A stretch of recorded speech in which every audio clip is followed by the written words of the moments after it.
As always, it is my pleasure that you join me for today's podcast of Second Chance Coaching.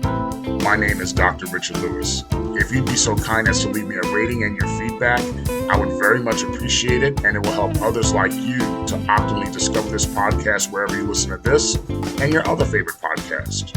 As you know, at Second Chance Coaching, we focus on seeing everyday life through the eyes of the returning citizen and highlighting the resiliency of the human spirit. I would love to work with you one-on-one, whether you're a returning citizen or coaching client seeking your second chance, or you're a representative of a business, college, or university seeking to integrate and support returning citizens in your respective organizational and learning environments. Please feel free to contact me via email at richard@secondchancecoaching.com or via Instagram at the Dr. Richard Lewis.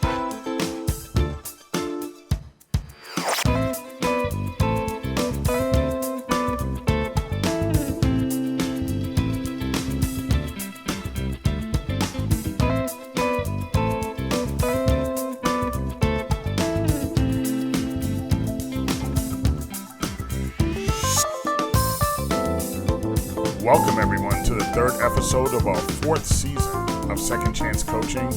It is so good to have you join us this week again, and certainly it's my hope that you're navigating through the holiday season and you're navigating well. Whether that navigating is logistically as to where should you shop and how you could commute because there's so much extra traffic everywhere, or just really how you're emotionally navigating through the season. As we discussed last week, certainly if you're going through these processes, reach out to someone, reach out to us. But whatever you do, do not go through those negative feelings on your own. And if you're thriving through the holiday season, that's even better. Help someone else to thrive. That's a really good thing. On my end, I have to tell you, I was telling some friends and colleagues the other day that the speed of putting together final grades, final examinations, the beginning of final exam week, which starts today on Wednesday, and the amount of emails you get for student requests for extra credit, raising grades a few extra points so they can get an A, and even some of the more verbally aggressive requests for an increased grade, it's really incredible. When I was in administration and professional technical staff, after Thanksgiving, you almost had pretty much like about a good solid 3 weeks before you got to the end of the term. But when you're faculty, that end of the term happens really quick. You only have like a week and a half before you're getting into the full throes of the end of the term. But I literally take one approach to all of these extra credit requests and increased points and things of that nature. I just say no. I just simply say no to everyone. And I add, if they want to listen to it, a touch of lessons that they should have taken a serious and sustained approach to their studies, that every point matters no matter what. And if you take that approach, it'll leave you not to be in a position to keep asking for such assistance. Now, of course, the students' responses were not welcome with the biggest of enthusiasm, but I enthusiastically tell the students that those lessons are there for you to learn, to absorb, and I give it to them for free. And hopefully they take those lessons and they do better next term. And I share with them that you will be confident, that I am confident that you will do so much better after having those lessons. Now they look at me like, oh, Dr. Lewis, I'm not trying to feel that. But that is the lesson. That's what it is that you have to take from going through this term. But in addition to final exam week, there's some other projects that are in the hopper, and it certainly put a delay in putting out today's episode. That's why we're a few hours late in putting this out this morning, but I wanted to make sure we put it out this morning. So now, as we talk about additional projects that are going on, many of them that I have involve reentry projects or reentry initiatives or reentry presentations, and the successful ways in which reentry is done and really how it could be done better. But when folks are on their reentry journey, whether they're being released or on supervision or they've maxed out their time in incarceration, maintaining successful employment is often a requirement for being on supervision, whether that's being on parole or probation. And certainly, even if you've maxed out your time, getting employment is one of the things that one does, or getting some sort of legal income is someone one does as they start off their reentry journey. And the statistics demonstrate that recidivism is significantly reduced when one has full-time sustainable employment. In my dissertation, as well as many other sources, it indicated that on average, recidivism, which those of you guys who don't know, recidivism is when an individual reoffends after being released from incarceration, that recidivism is on average of 70 to 75% within the first 3 years of someone's being released.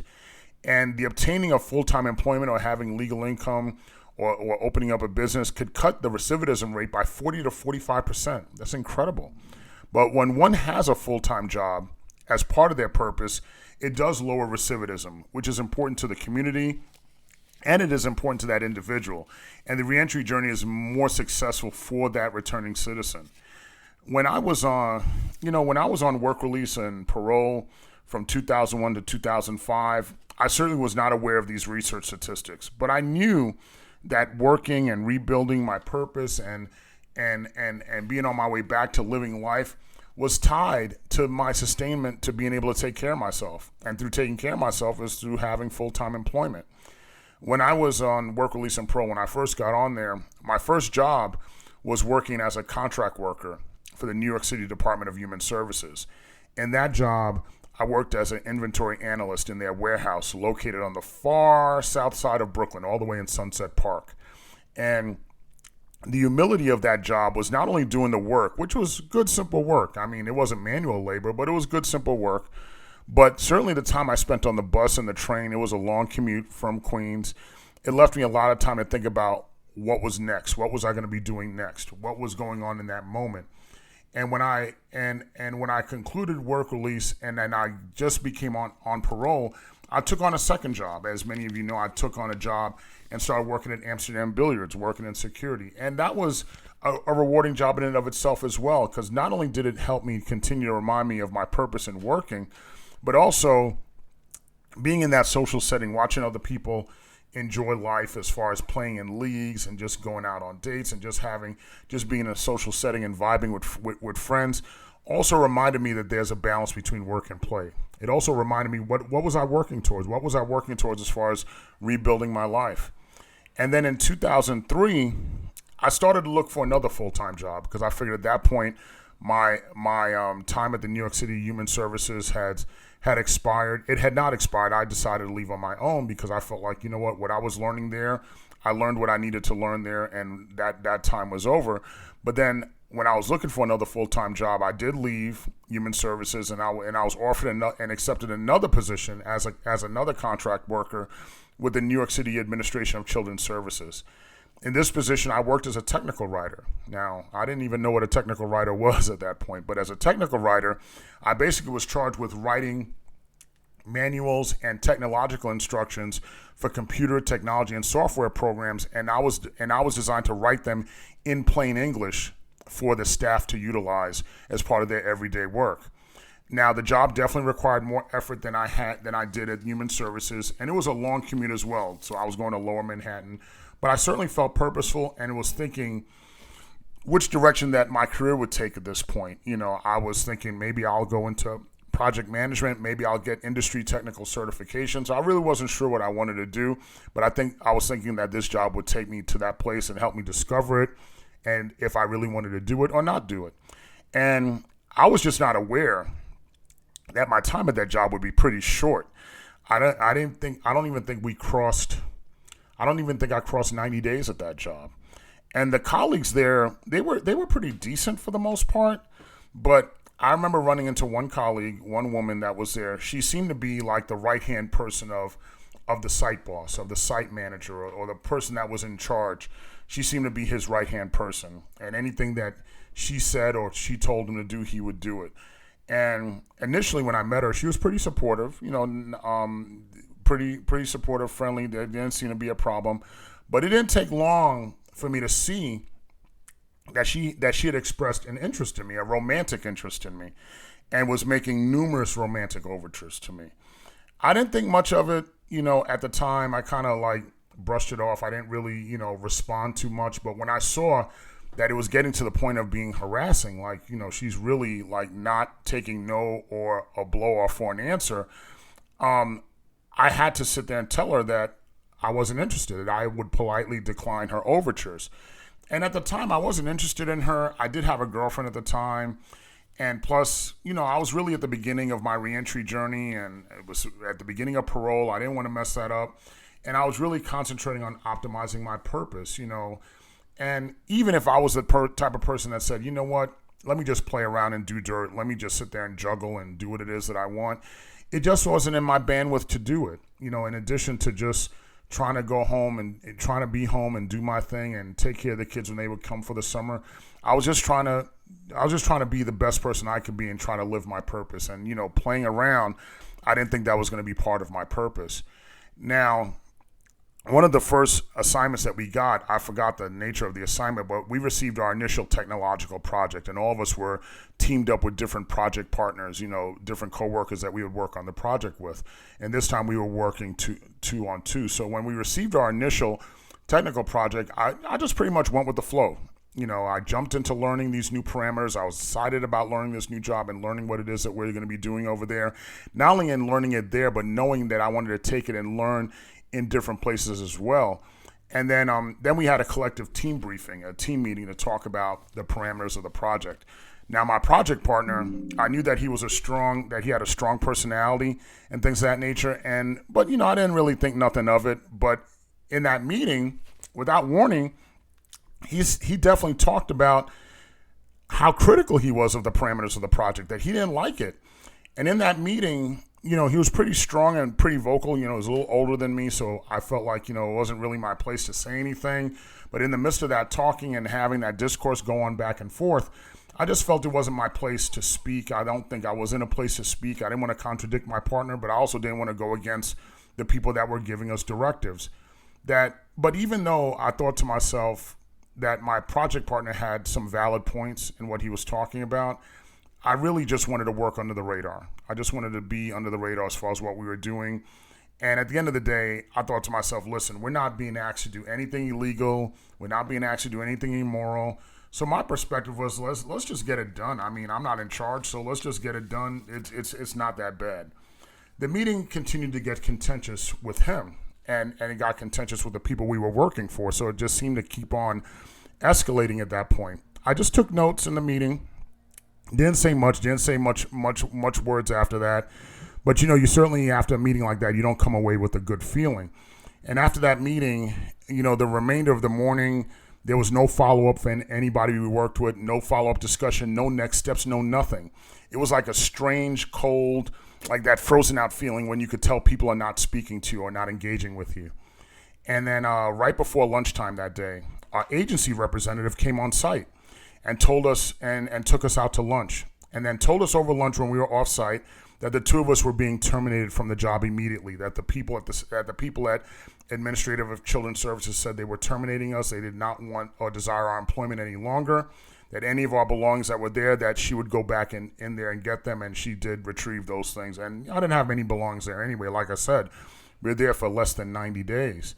Now my former project partner, even in the midst of that conversation, continued to protest about the parameters of the project, continued to talk about making his case as to why that project wasn't being done the way it should be done. I felt at that time, I said, why is this guy still talking? The decision was made. And as distasteful as the events were and as things happened, the termination had already been done. The agency rep asked, how did I feel? At this point, I said, okay, you asked me how I feel. I didn't really think what difference did it make how I felt. All I said was I thought that the termination was unfair. I did say it in front of him that I thought I was being fired because of my project partner really running off his mouth, and I was being held guilty by association because I didn't say anything. But what I did not say, and what I'm saying aloud for really the first time in 19 years, that by not accepting romantic overtures and pretty much subjecting myself to sexual harassment, also left me vulnerable. Because I truly believe that if I accepted those advances and sat there and went along with something I didn't want to go with, it probably could have saved my job, because I didn't do anything from a work standpoint to warrant termination. But nevertheless, I was like, no, I'm still happy that I didn't, compromise what I didn't want to do at that time. I didn't compromise myself. But even in that moment, I was in shock. I was saddened. and I was dejected all at the same time. And of course, that seemed to be the longest ride going home. I'm thinking to myself on the ride home, my objective was just to get my life together, really get the stank of incarceration off of me, really work towards that. And now look at what I'm doing. I completely feel like a failure. Like everybody that believed in me and was supporting my reentry now have a look to say, well, look, he's failing now. He's not doing what he was supposed to do. I didn't tell my friends nor my family for the most part about me being fired. So them hearing this story about me being fired 19 years ago, they're hearing it for the first time now. And of course, my mom and my sister knew I was terminated, but I didn't share the sexual harassment part. I kept that to myself. I didn't share that with them. I really just felt ashamed. I felt like a failure. And looking back on it, it was just incredibly stupid to feel that way. It wasn't my fault what happened. I didn't make passes at myself. I didn't harass myself. I didn't open my mouth in a meeting and to be contentious and have discourse for no reason. I really was paying attention. I remember at the time that there were whispers of certain family members and even some so-called friends that that was putting shame on my being incarcerated and shame on my reentry. And I just didn't want that failure to sit there and give voice to what they were talking about. So, at the end of the day, I gave power to family that didn't have my support. I didn't have their support, and so-called friends who I didn't have their support. And there's nothing I was going to be able to do that was going to change their minds anyway. But I let those voices, those insignificant voices, take charge of my life and take charge of what it is that I wanted to do.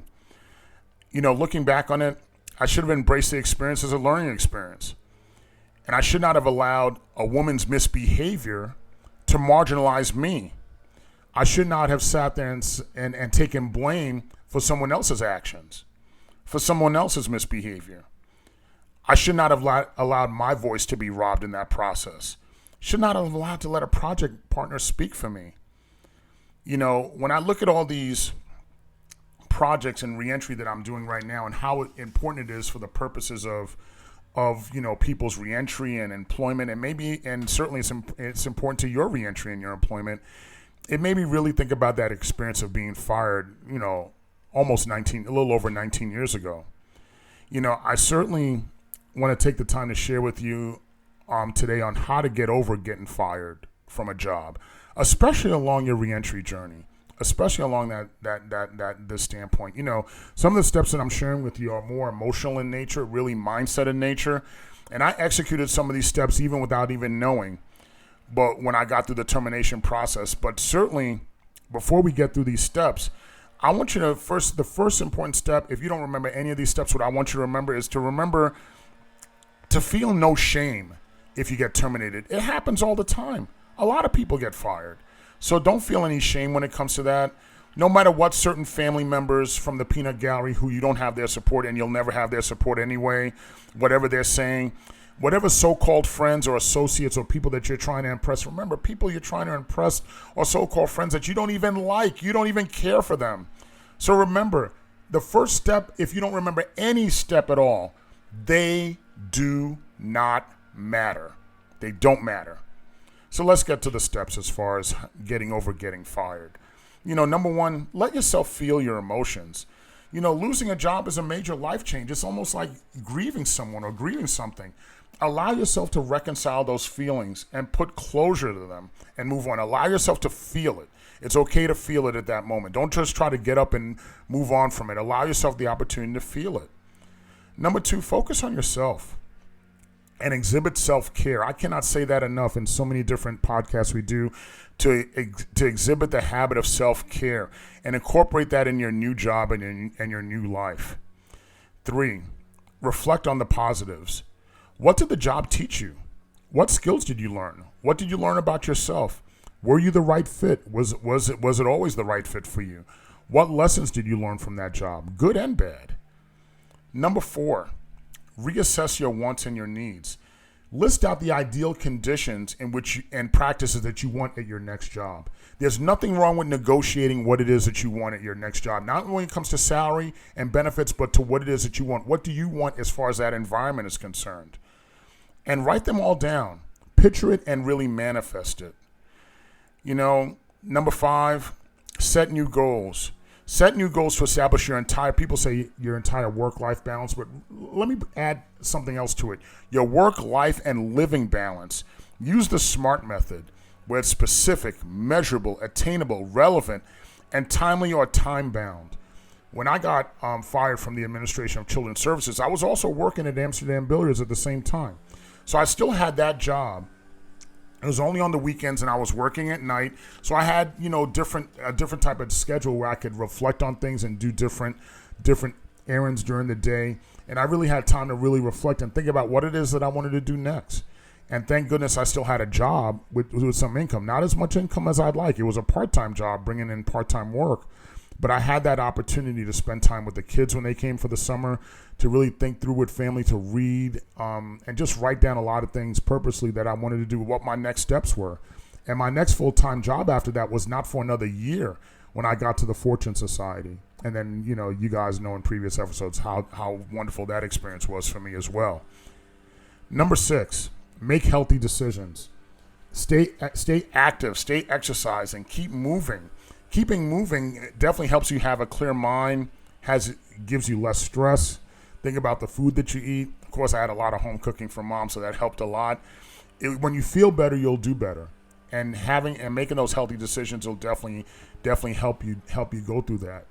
When I went through the first part of the reentry journey, when I first was indicted and going through court and going through all that stuff, making healthy decisions and exercising and really finding a way to get through that process by keeping in movement and keeping in exercise, it really helped me keep myself in perspective. A lot of times we think that staying in bed and laying down will help us do better. Not always. You gotta be active. Make those healthy decisions to help you with that. And the last step I'll talk to you about is, certainly this was not an issue when I was going through the beginning stages of this reentry period and going through this being terminated, is take a break from social media. Take a break from it.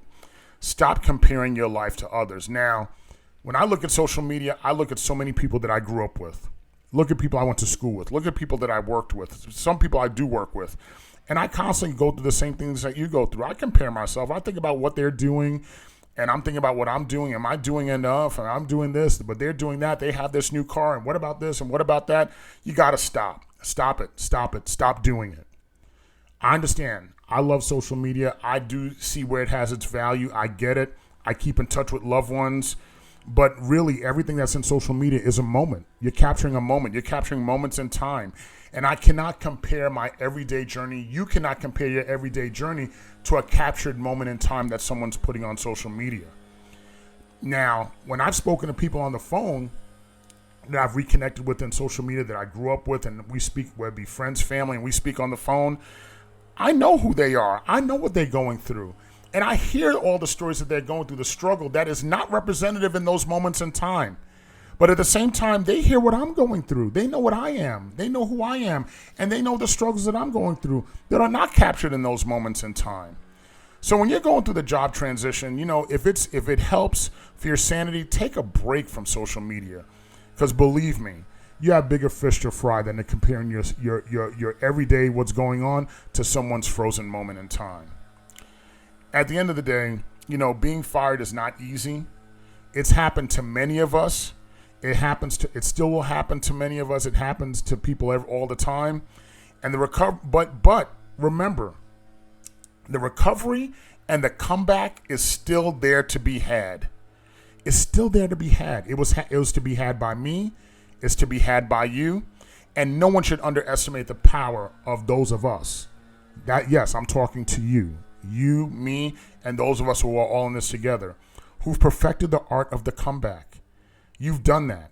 You've done that already. You've gotten out of prison. You've gotten off of parole. You've gotten off of probation. So you've already perfected the art of the comeback. You've done that. And so have I.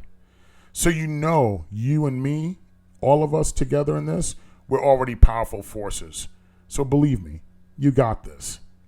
I look forward to catching up with you all next week. Thank you so much. Continue to survive, continue to thrive, continue to do well, and continue to write your comeback. I look forward to seeing you next week.